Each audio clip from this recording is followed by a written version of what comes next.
Why is Vladimir Guerrero so pissed off at the Blue Jays? They went after Shohei Ohtani. They offered him a ton of money. Then they went after Aaron Judge. They offered him a ton of money. They couldn't land him. And now this offseason, who did they try to go after? Juan Soto. And they offered him, it was estimated to be between $730 to $770. And you have Vladimir Guerrero and Bichette on your team. Bichette, who had a bad season this year. But when he is on, he's one of the best infielders in baseball. And then Vladimir Guerrero, one of the best power hitters in all of baseball. Is he a shutdown defender? Well, he started his career as a third baseman, and now he's a first baseman. He'll probably be a bona fide DH in 4 or 5 years. He's a little overweight. We've seen this, but Cecil Fielder did very well. He was overweight. He started off as an outfielder, and then he became a bona fide DH. His son, Prince Fielder, started his career in Milwaukee. He was a third baseman, right? He was a third baseman, then moved to the first base pretty early in his career. And then he became a DH because he couldn't stay healthy. He was athletic for a big dude, though. Yes.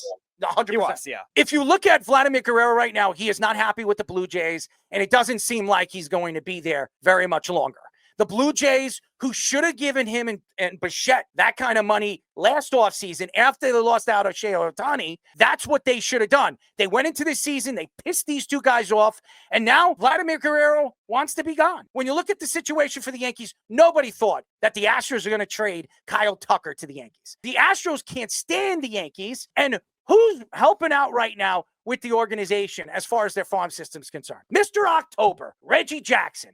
Do you really think that Reggie Jackson is going to say, and remember, the Yankees ran Reggie out, and that's why he's working as an executive right now with the Astros. So why would a guy like Reggie Jackson say, hey, you could take one of our better young outfielders, and we'll take one of your young pitchers when we have a good pitching roster, and we got a bunch of guys coming up in the future?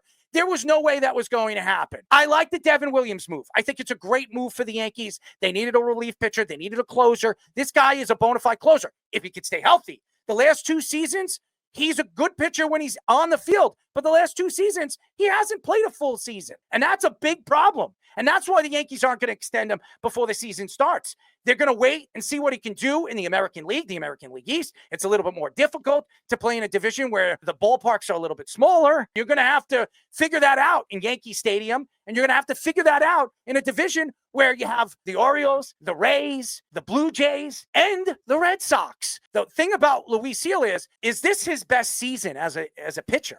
Now, we've seen these Dominican players. They come into the league, they pitch very well for a year or two, and then they fall off. They can't find the strike zone.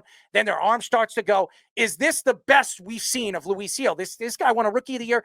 Before he tore his UCL, he won 6 games. He was 6-0, and the Yankees found something. But is this guy going to be able to keep it up when there's tape on him now? Now, people are going to figure him out. Is he going to be able to be more prestige with his pitches and find places that he can pitch where he's not going to put it in the wheelhouse? Because today's game of baseball, all you got to do is put it in a wheelhouse and it's gone. It's not like the old days where you can miss. If you miss, it's gone. It's in another hemisphere. So I'm worried about that. And Nestor Cortez has not had a good season. Nestor's up and down every year. You don't know what Nestor you're going to get.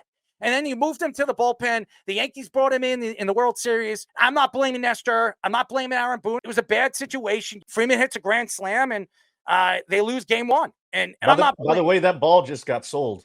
Really? Yeah, I saw that. How much? $1.56 million. Wow. Far from free.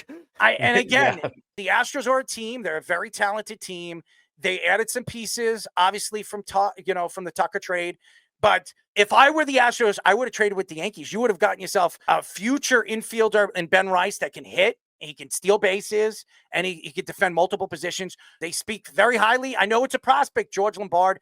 He's a guy that the Yankees really, really like, who could be a future bench player, a future infielder, maybe even outfielder in the future. And then Luis Gil, the prize guy in that trade.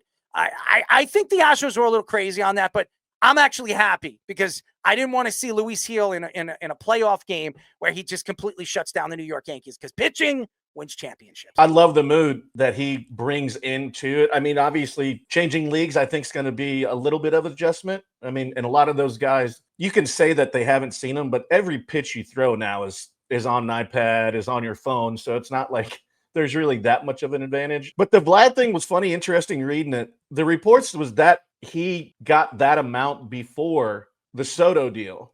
And now he's like, oh, okay. Well, if he's getting that much and I'm going to be 26, 27 going into my free agent year, if he has a year like he had this year, I mean, hit over 320 to 30 and 100, that's going to get you paid. By who? I don't think it's going to be the Blue Jays unless they come out of pocket. And I mean out of pocket, because you've kind of burned some bridges and not following suit to kind of what the Braves have done. If we've watched them sign their young talent really early, where yeah, they're getting the length of the term and they're getting money immediately and they're keeping those grouped together. Like, you had an opportunity to do that with these two kids, and if they would have done that earlier, I think they would both still be around. They wouldn't be getting pissed off that we're not doing anything. And you've seen how it turned out. Yeah, I feel terrible for Acuna and the fact that he keeps getting hurt, but you have all the other guys that they signed that they've all been together. They're going to spend 8 to 10 years together, have opportunities to win. They added, obviously, Austin Riley to a 10-year, $212 million deal. But I think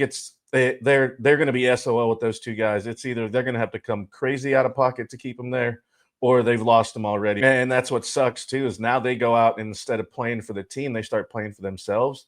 And that kind of puts a strain on certain things. So I like the Devin Williams thing is in not signing to extension, see if he can stay healthy. And there are some things that I can see done. I mean, there's obviously a lot that I would like to see get done, but there's been some good deal. I mean, obviously you've seen what the White Sox did in getting rid of 4 of their prospects, getting 4 back from the Red Sox and getting rid of Crochet, because they would never been able to sign him anyways. He was the only one they could trade too with guys. Yeah, exactly. And so, they got great prospects back, and I don't think that's where they're going to have to start, because they're going to get a good draft pick and continue to build from there and kind of see the model that they've created and that the Braves have created, and signing those young kids up early.